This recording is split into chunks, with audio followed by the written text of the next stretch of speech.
Muito bem, no Papo Direto dessa semana eu converso com ele que é o CEO Aristides Russi Júnior, CEO da JBS Terminais, um dos responsáveis pela retomada, pela volta do Porto de Itajaí. A gente vai fazer um papo bem bacana por aqui hoje no Papo Direto que já está no ar.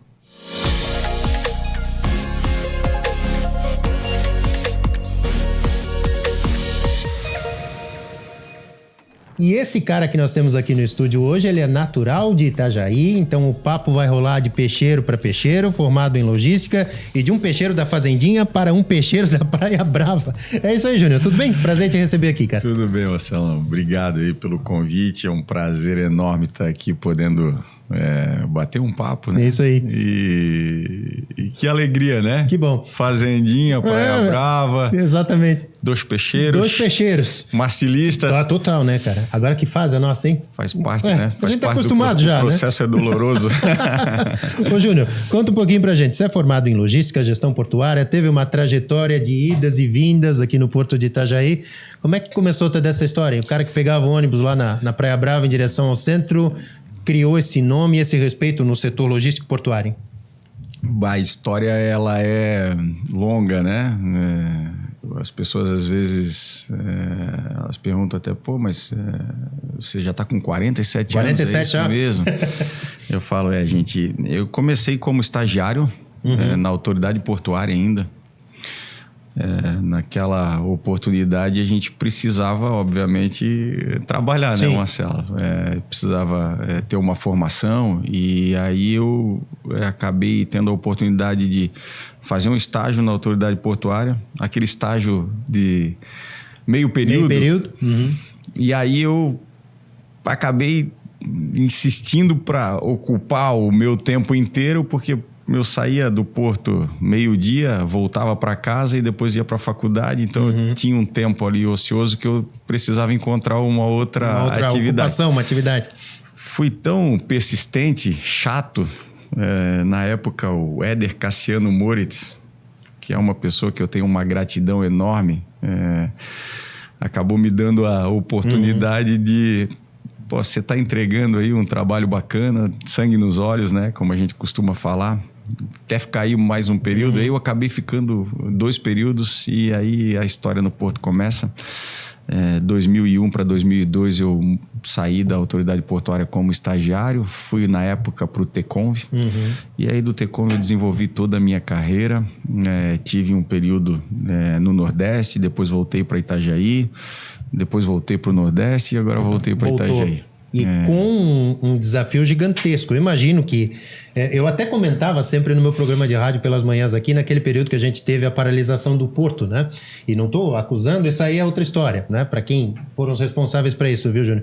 Mas era depressivo passar naquela região e a gente vê o Porto de Itajaí vazio, sem container nenhum, né? E para você que é do chão ali, da atividade portuária, doía demais isso também. Ver isso tudo, né?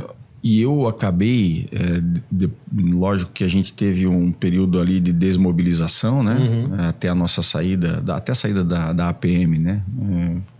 Ainda às vezes eu me pego falando a nossa saída. Depois a gente vai contextualizar essa história. Né? Mas a APM ela acabou indo para um escritório no Absolute e eu tinha uma vista que era triste de olhar o pátio praticamente todos os dias vazio, né?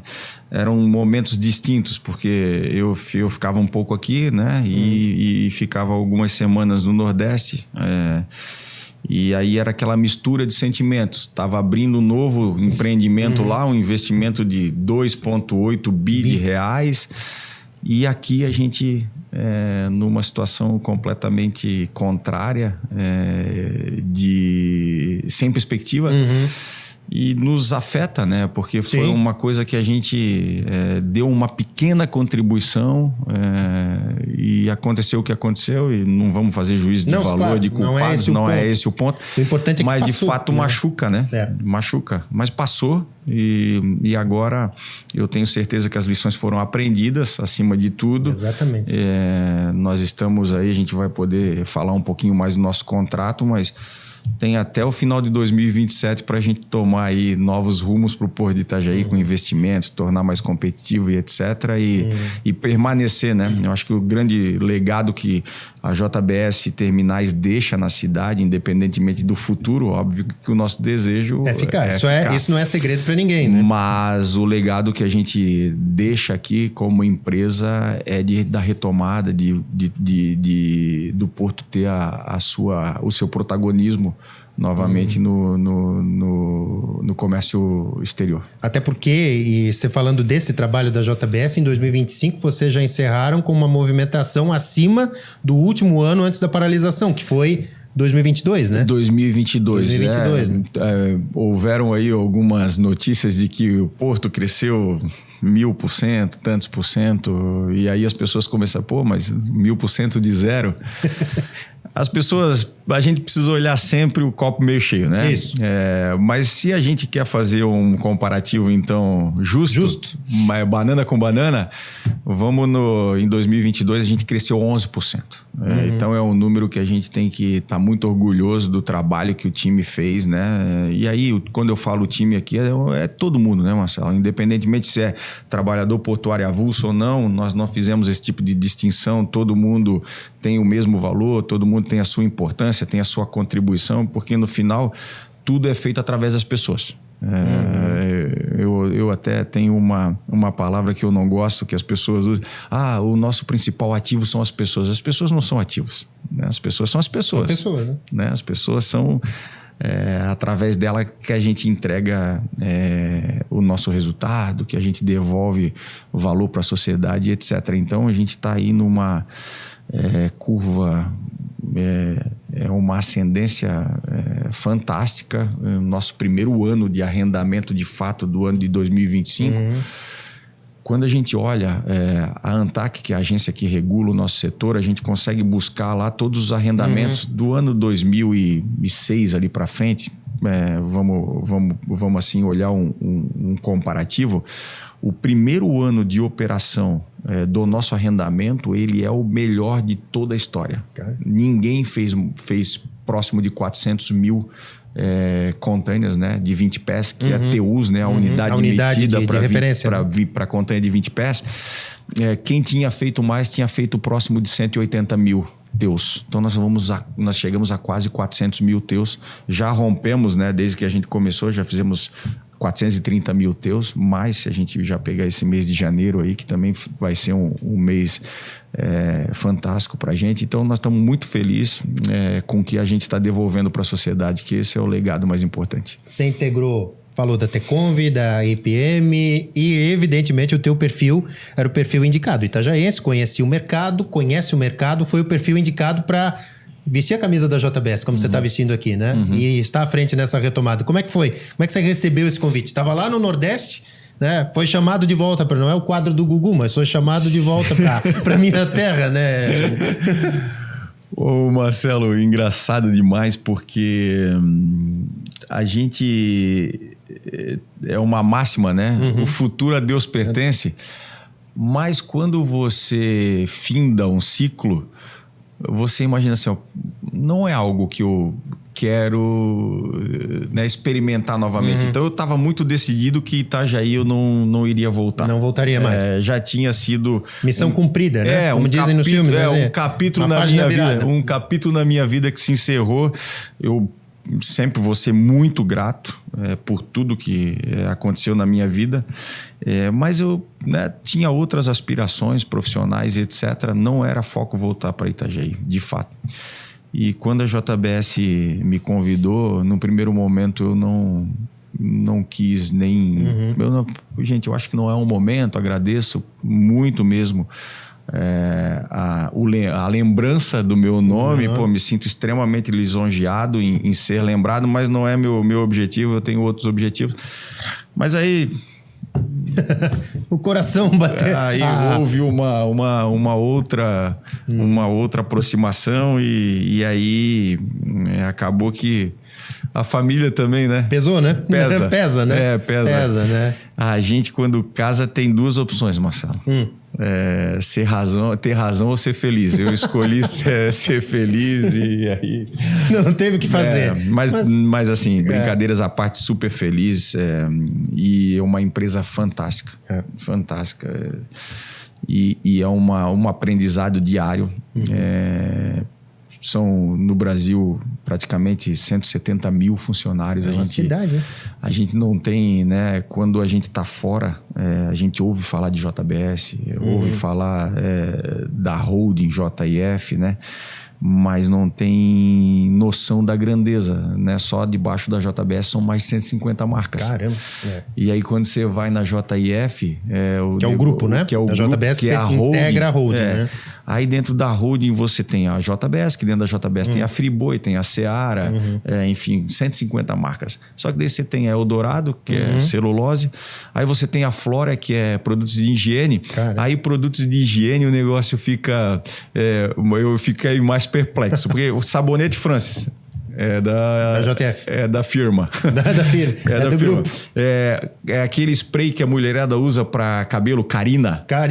É da empresa. Vai aparecer a imagem. É da empresa, né? 95% dos lares brasileiros tem algum produto da empresa. Olha a penetração da empresa nos lares brasileiros. Então, é uma empresa fantástica para se estar.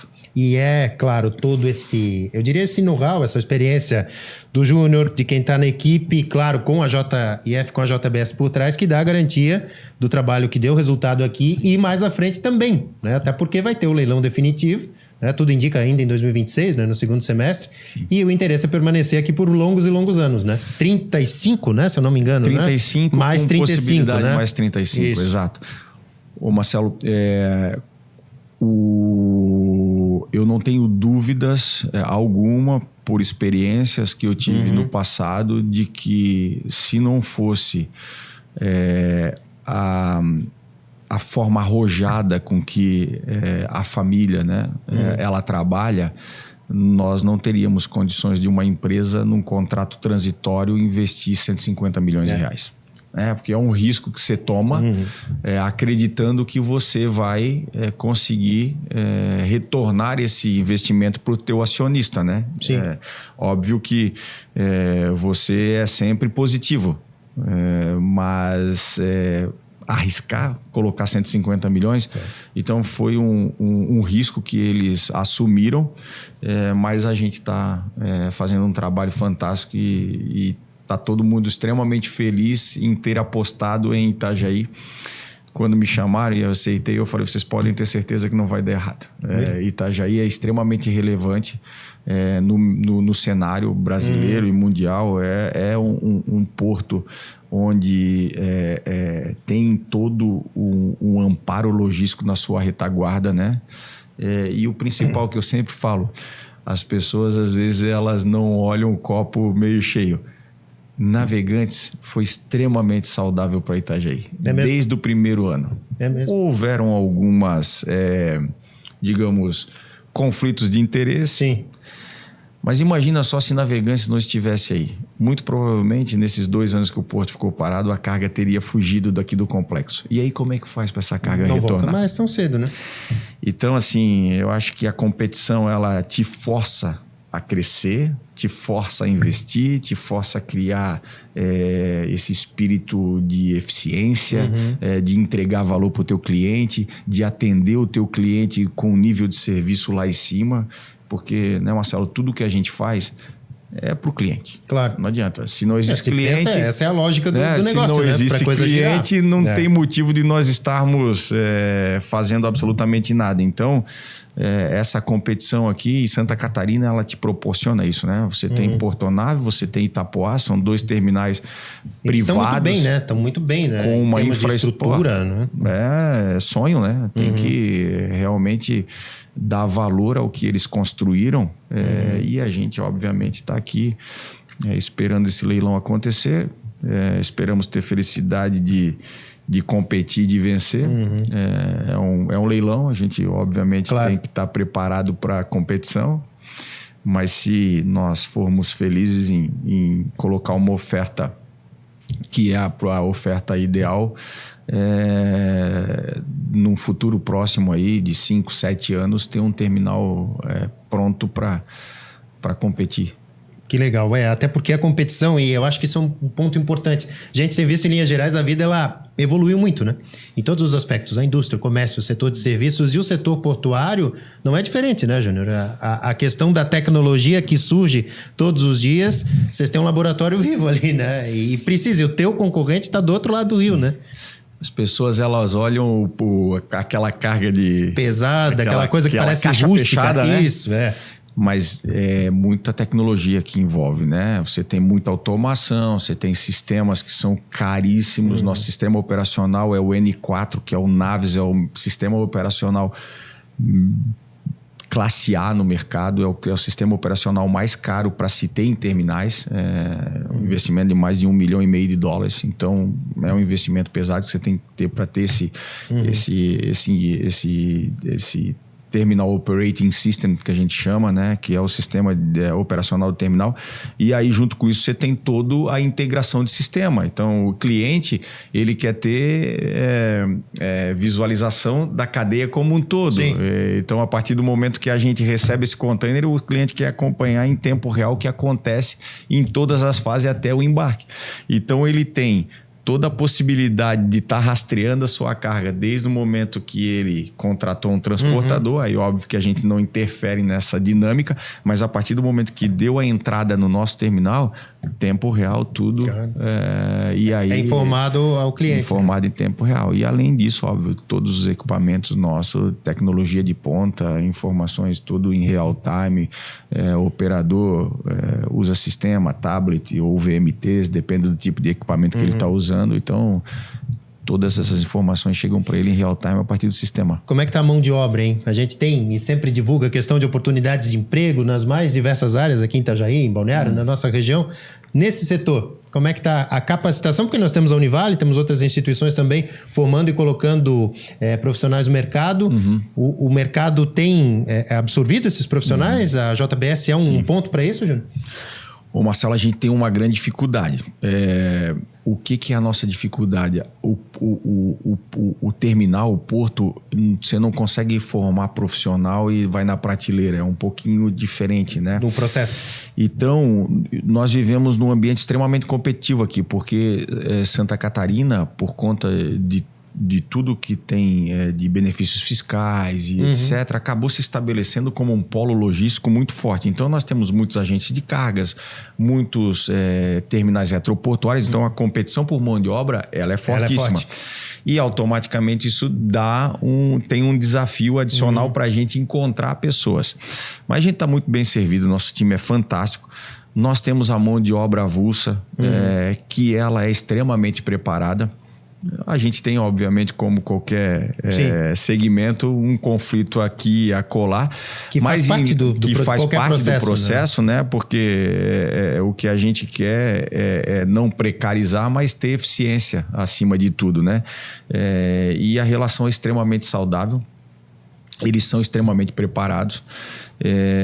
Mas a gente tem dificuldade, por exemplo, planejadores de navios. Né? Isso daí é muito específico. E como a gente é uma empresa nova, nós precisamos de tempo para desenvolver essas pessoas. Né? Porque você treina dentro de casa, ela vai se desenvolvendo ao longo da carreira até ela atingir o nível de planejador, que é o sonho, digamos assim, do terminal, de uma pessoa que entra, eu quero ser planejador de navio, quero ser planejador de pátio.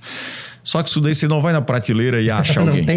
Não tem faculdade. O que a gente Prepara o profissional para isso, né? O que a gente quer, isso é um desafio que eu já lancei dentro da nossa empresa com a gerente de RH, a Diane. Eu falei, você precisa encontrar junto, seja da Univale ou até mesmo um negócio bem bacana. A JBS, a JIF, ela tem um instituto em São Paulo que atende 900 crianças e adolescentes. Então, desde o primeiro ano fundamental até o terceiro ensino médio. São 900 crianças que estudam e adolescentes integral, grátis, ensino de ponta, forma pessoas para trabalhar na indústria.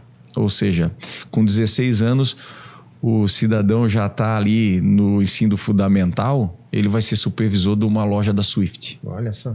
Então, ele já sai com uma responsa. Já sai com uma responsa com 16 anos. Que é essa experiência de alto impacto. E eu quero, né, que a gente consiga, seja capaz de desenhar alguma coisa nesse sentido para desenvolver mais a nossa mão de obra. Desemprego em Santa Catarina é perto de 3%, ou seja, é full emprego. Como é que você compete com isso? Tem que criar um diferencial, né? Tem que criar um diferencial. E aí alguém, né, que você precisa atrair e reter. Exato. E esse é o desafio, né, da geração, né? Como é que a gente cria esse sentimento de pertencimento do colaborador, né? Porque eu sou de uma geração um pouco diferente, né, Marcelo? A gente teve outro tipo de cultura de trabalho, né? A gente costuma dizer que nós fomos forjados um pouquinho numa metodologia diferente. Diferente da de hoje, da atual, digamos. Né? E é bacana, porque eu tenho algumas discussões, inclusive, com alguns amigos. Eles falam, pô, a nossa geração era legal, pô, eu queria ter a mistura de todas, esse acesso rápido à tecnologia. Pô, isso ao mesmo tempo que a coisa regrediu em uns pontos, ela evoluiu em outros, mas né? Exato. Acho que o equilíbrio seria o ideal, equilíbrio, né? seria. Então, assim, o que a gente tem é que fazer com que essa geração se sinta pertencente a algo, porque não é só grana, né? Não é só dinheiro. Dinheiro faz parte do combo, né? De todo o benefício, mas precisa ser parte de algo, precisa se sentir pertencente. Esse é o desafio principal. O Júnior contou um pouquinho da história dele, né? Natural aqui de Itajaí, da Praia Brava, e é um cara que, claro, estudou, ganhou o mundo, e você percebe que o itajaiense, Júnior, ele tem melhorado, eu já falei isso aqui e em outras vezes também, a percepção dele enquanto cidade, porque nós, os itajaienses em geral, é um povo que tem, talvez, um senso de humildade em alguns momentos exagerado, sabe? De não valorizar tudo que essa cidade produz, tudo que essa cidade representa. A gente está aí na primeira, segunda economia do estado, né? E eu acho que falta isso pro itajaiense ainda, né? Melhorou, mas eu acho que ainda falta mais, né? Falta, Marcelo. E assim, ó, a mesma ligação com o Porto. As pessoas, eu acho que esses 2 anos serviu para... um alerta para a população, né? Que é aquele sentimento de pertencimento e orgulho do povo. Exatamente. O itajaiense, ele tem orgulho da sua cidade, mas eu acho que a gente precisa ter um pouco mais de orgulho. Eu tive a felicidade de conhecer muitos lugares e eu não tenho medo de errar. Itajaí é o melhor lugar do mundo para se viver, e eu tenho uma série de amigos que vêm aqui, que foram pessoas que eu conheci aí, seja profissionalmente aí, através de contatos. Quem tem a oportunidade de visitar Itajaí fica perplexo com a qualidade de vida que a gente tem, com a limpeza da nossa cidade, segurança, saúde, apesar da gente ter alguns desafios, que é normal para uma região de desenvolvimento, a gente tem uma qualidade diferente de outros lugares do país, né? Nosso IDH é alto, então a gente tem que se orgulhar do que a gente tem. E a gente tem praias maravilhosas, né? Sim. As cidades aqui na nossa volta, né? Desde Penha, Pissarras, Barra-Velha, Balneário Camboriú, Itapema, fantástico. Então, assim, um lugar fantástico para se viver. E eu tinha um chefe na empresa anterior, ele era dinamarquês. E cada vez que ele vinha para cá, ele dizia assim, eu ainda vou mudar o escritório central do Panamá para Itajaí. Chama atenção. Então falta isso, a gente valorizar o que tem. Né? O Porto foi um exemplo, né? Você deu um exemplo bom, né? Quando se perde, né? Se dá valor quando se perde, né? É isso. Para não perder mais, se Deus quiser, isso não vai acontecer nunca mais, mas em 2026, o que a gente pode esperar em termos de números, de oportunidades, de crescimento aí na área arrendada do Porto de Itajaí que diz respeito à JBS? A gente tem um ano no nosso planejamento aí de superar aí os 400 mil teus que a gente fez, né, Marcelo, em 2025. Então, 2026 aí, tudo indica que a gente vai entregar um resultado ainda melhor. Nós, no final do ano passado, a gente fechou 2 linhas adicionais. Então, são 2 serviços, um para o norte da Europa e um para a Ásia.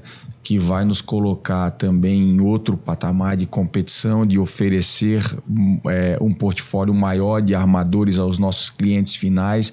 Isso faz com que a gente fique mais competitivo em termos de preço, em termos de trânsito de navegação também. Esse produto da Ásia é um produto extremamente competitivo. Ele é um serviço mais rápido hoje que conecta o Brasil à Ásia. Ele só faz no Brasil Santos e Itajaí. Então é extremamente rápido. E o norte da Europa, que era um serviço que a gente ainda não tinha, que vai conectar ali Alemanha, né? Hamburgo, Antuérpia, etc. É um serviço que a gente não tinha, então a gente precisava, e a gente vai adicionar esses 2 serviços. Eles começam, um já começou, e que é o da Ásia, e o do norte da Europa começa em fevereiro, no início de fevereiro. Então 2026 vai ser um ano que a gente vai crescer aí. E aí, com isso, a gente espera também expandir. Claro. Hoje o nosso contrato ele já está adensado toda a área do porto. Então, não existe mais área pública e área arrendada. É tudo área da JBS Terminais. O que a gente está pendente é o alfandegamento integral. Esse é um processo que a gente está em vias de concluir. E que sempre é um pouquinho mais burocrático, né? Já não é de hoje. O Itajaense está acostumado com essa palavrinha, alfandegamento. Né? Exato. Então, a gente está aí apenas aguardando uma correção, porque no nosso contrato ele acabou ficando... acho que 4 ou 6 mil metros quadrados de área pendentes numa correção. E aí... você precisa voltar para o regulador, então precisa passar por todo o processo novamente dentro da área da ANTAC para validar. E aí, hoje, inclusive, foi oficializado isso, saiu no Diário Oficial da União essa correção, e agora o Ministério tem que fazer o aditivo contratual para a gente revisar a metragem e aí finalizar o processo de alfandegamento com a Receita Federal. Então tá aí, é claro, um porto cada vez mais diversificado, né? E Container, cruzeiro, carga geral, todas as cargas também circulando, né? Ô Marcelo, uma coisa que a gente precisa tratar, e a gente tem apoiado a sociedade aqui, existe um Instituto Itajaí+. Isso. A JBS Terminais, ela apoia o Instituto e ela entrega alguns projetos estruturantes para o município, para que a prefeitura possa dar os encaminhamentos e executar. O prefeito é um parceiro, ele tem apoiado, obviamente, o Instituto, e um dos projetos é o Pier Turístico. Itajaí precisa de um pier turístico. Não dá para a gente receber o turista na área operacional do porto. O francês aqui, desculpa eu usar o francês, é feio pra caramba. Francês é boa. Francês. É muito feio a gente receber o turista ali dentro, porque é uma operação bruta. Né? E aí ele quer vir... O embarque ele precisa ser uma experiência. Faz parte. Quando quem viaja, né? Sempre percebe isso, né? A gente cria uma expectativa. Isso, já é o cartão de visita da viagem, digamos, né? Exato. Quando você vai no embarque e tal. Você tem um glamour de entrar no navio de cruzeiro, né? A gente via os filmes todos quando criança, adolescente, juventude. Olha o glamour que é estar dentro do navio de cruzeiro. E quando isso aí se contrasta com uma operação de container. Então a gente precisa resolver essa questão. Óbvio que nós, como empresa, o que a gente quer é adicionar valor para a economia local, estadual e do país. Nós vamos tentar ao máximo acomodar tudo, mas a gente precisa tomar alguns cuidados. Nós temos as nossas ambições. Um terminal que atenda a carga. Né? Quer dizer, container e carga geral. O passageiro, nós vamos fazer o máximo para acomodar, mas a gente precisa tomar alguns cuidados. O cuidado é não ferir o nosso core principal, né? O nosso negócio principal. Claro. E também a gente não pode precarizar a mão de obra, né? A mão de obra, ela sofreu por 2 anos e ela criou expectativas agora. Com a retomada. Com a retomada. E isso cria alguma insegurança para eles. A gente está tentando equilibrar aí essa temporada, mas ela causa algum tipo de conflito. A gente está conseguindo mitigar. Mas a gente vai crescer mais esse ano, né? Tudo indica que o nosso crescimento vai ser de 2 dígitos. Então, isso vai precisar de mais área. A gente tem algumas obras que a gente está executando agora. O prefeito está nos apoiando. A gente tem uma área lá na Caninana, que era o RAC. Nós estamos revitalizando aquilo. Ele vai entrar em operação, porque nós vamos precisar ter capacidade adicional. E isso quer dizer que vão vir outros navios. E a gente vai precisar... Vai ter um clash aí que a gente precisa equalizar. Faz parte de todo esse processo. Mas assim, Júnior, é a chamada dor de cabeça boa, né? Exato. É o golden problem que a gente fala, é o problema de ouro. É o problema de ouro, né? Uma curiosidade, a gente está caminhando para o final do nosso papo. Quais são as principais cargas e os destinos que passam pelo Porto de Itajaí? As pessoas devem se perguntar, né? Vem navio, vem container, vem aquela movimentação. Da onde vem? Para onde vai? Sim. Hoje a gente conseguiu um portfólio bem interessante para os clientes, né? Então nós estamos com todos os trades cobertos. A gente tem 2 linhas para a Ásia, tem uma linha para o Oriente Médio, então ele faz África e Oriente Médio. Sim. Tem linha para o norte da Europa, tem linha para o Golfo dos Estados Unidos, tem linha para os Estados Unidos, tem cabotagem que faz só no Brasil, né? O Brasil. Então a gente está servido de todas as conexões possíveis para oferecer um serviço competitivo ao nosso cliente e de qualidade. Né? Quando a gente fala de exportação, o carro-chefe de Itajaí ele é o congelado, né? O frango principalmente. A gente exporta bastante suíno, mas o frango ele tem uma parcela aí de uns 22%. Nisso daí. Seguido de madeira, esses são os 2 principais produtos que a gente exporta. Daí quando a gente olha para a importação, que hoje a gente faz 50-50, tá muito parecido exportação e importação 50-50. Aí quando a gente faz, obviamente, nosso principal parceiro comercial é a Ásia, né? A gente tem aí muito polímero vindo da Ásia, dos Estados Unidos também. O carro-chefe é polímero. A gente também tem muito produto de tecnologia vindo também. Itajaí não, Santa Catarina é bem diversificado, né? Quando a gente vai para o oeste, a gente tem o agro muito consolidado. Aí vai no Planalto Serrano, ali na região de Lages, Curitibano, tem madeira. Né? Móveis, São Bento, etc. São Bento, sim. Florianópolis é um polo tecnológico, né? As startups e etc. E aí você vai para o sul, você tem cerâmica. Vem aqui para a parte norte, metal mecânico industrializado, Blumenau. E aí tem indústria têxtil, Blumenau, têxtil, assim Brusque, Blumenau também.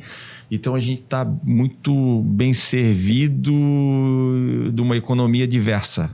E um estado geograficamente pequeno, né? Isso que é mais legal, né? Pequeno e que é um exemplo de crescimento. Muito bem.